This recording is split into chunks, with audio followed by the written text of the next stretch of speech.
ce sont les contribuables américains qui ont financé la recherche fondamentale à laquelle on doit, entre autres, Internet et l'iPhone. Puis l'État a abandonné cette manne à des entreprises privées, remettant ainsi de facto notre avenir entre leurs mains. Sous prétexte de progrès pour l'humanité, leur course effrénée à l'innovation n'est-elle pas en train de nous conduire tout droit au cauchemar du meilleur des mondes?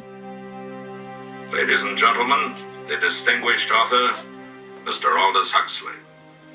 Brave New World is a fantastic parable about the dehumanization of human beings.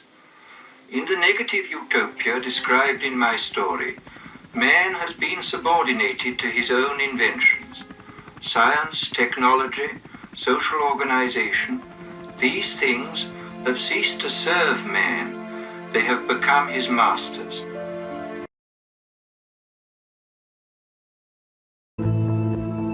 Californie, sud de la baie de San Francisco.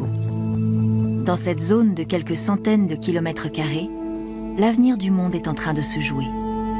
Au lieu de l'innovation technologique, la Silicon Valley tient son nom du Silicon Chip, le microprocesseur à base de silicium fabriqué ici dans les années 1960.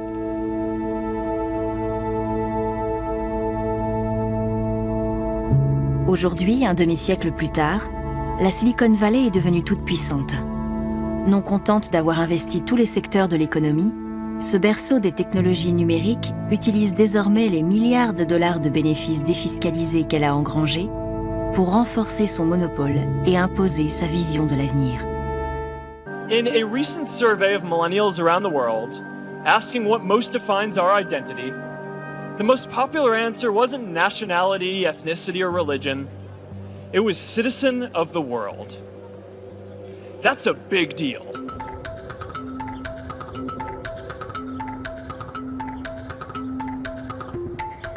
Faire le bien, créer des communautés, s'ouvrir au monde.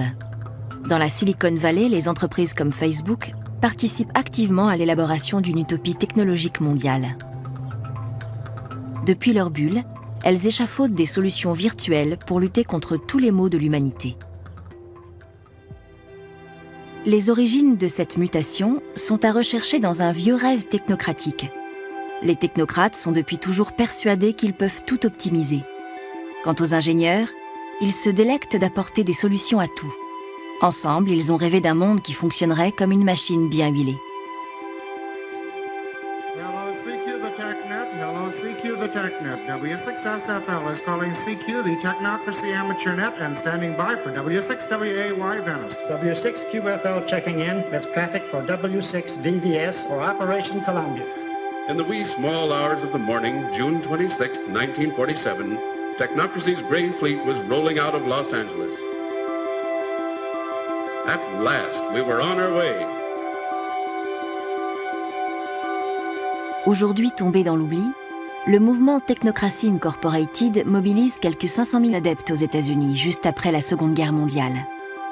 Créé en réponse à la crise de 1929, ce mouvement ambitionne de remplacer les systèmes politiques jugés inefficaces et dépassés par une gestion scientifique des affaires humaines. Afin de faire connaître l'ordre social qu'il se propose d'instaurer, ces ingénieurs en costume gris sillonnent une partie de l'Amérique et notamment ce qui deviendra la Silicon Valley.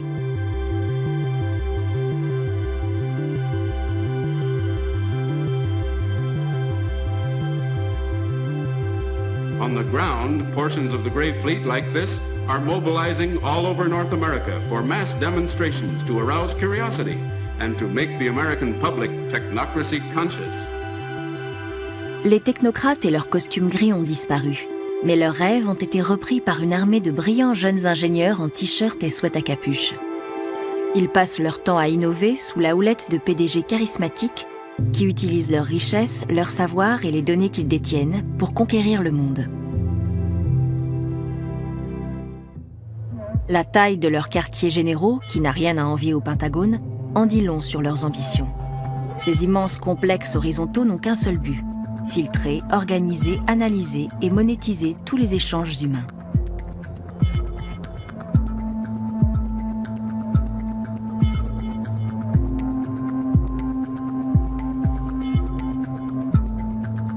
Mais l'architecture de ces constructions révèle une vision de l'avenir héritée du passé. Une vision née à la fin des années 60. À l'époque, beaucoup pensaient que les outils à leur disposition leur permettraient de bâtir un monde où l'individu, en harmonie avec la nature, pourrait se libérer du modèle économique dominant.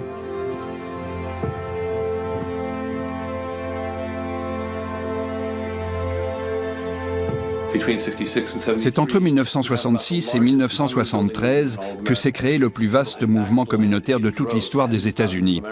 Les gens sont retournés à la terre par dizaines de milliers pour bâtir, grâce aux outils produits par la société moderne, des communautés partageant un même état d'esprit et une même conscience. J'ai grandi dans l'est du Connecticut, dans une zone rurale. Il n'y avait qu'une seule librairie hippie dans la région. Je me souviens y être allé en 1971 et avoir découvert avec fascination le All Earth Catalogue.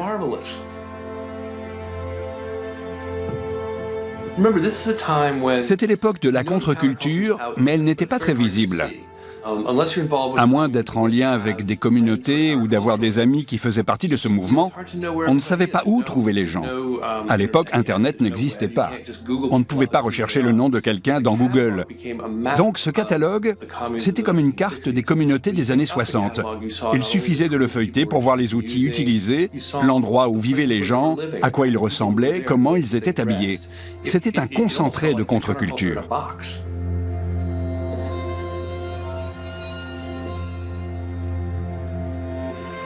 When I was young, there was an amazing publication called the Whole Earth Catalog, which was one of the Bibles of my generation. This was in the late 60s, before personal computers and desktop publishing, so it was all made with typewriters, scissors, and Polaroid cameras. It was sort of like Google in paperback form 35 years before Google came along. It was idealistic, overflowing with neat tools and great notions. Voici la dernière édition du All Earth Catalogue de 1971. À ses débuts, en 1968, c'était simplement une soixantaine de pages qui recensaient les outils dont on pouvait avoir besoin pour un retour à la Terre. En le parcourant, on voyait un monde rêvé dans lequel les outils permettaient de rapprocher les gens. Le lecteur était censé y trouver tout ce dont il avait besoin pour se construire son petit univers, mais aussi pour entrer en contact avec d'autres personnes, même éloignées. En achetant leurs outils ou en conseillant d'autres, ça permettait de créer un réseau. Et on voit vraiment réapparaître le même genre d'idéal avec une plateforme comme Facebook. Our society spends more than 50 times as much treating people who are sick as we invest in finding cures so people don't get sick in the first place. It makes no sense. We can fix this.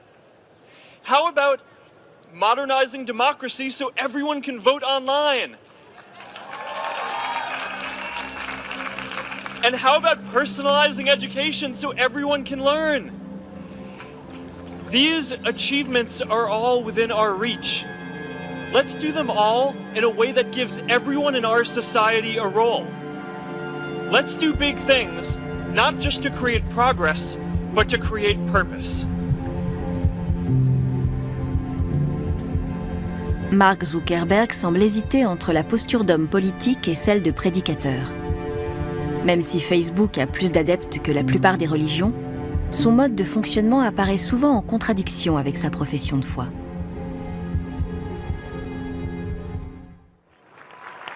Ce qui pose problème aujourd'hui et qui remonte aux années 60, c'est la remise en cause des institutions. L'idée, c'est qu'il faut leur tourner le dos et construire de petits réseaux de personnes de même sensibilité pour changer le monde. C'est une idéologie héritée du mouvement hippie. Mais toutes ces expériences communautaires, sauf dans le cas de groupes religieux ou totalitaires, se sont rapidement soldées par des échecs cuisants.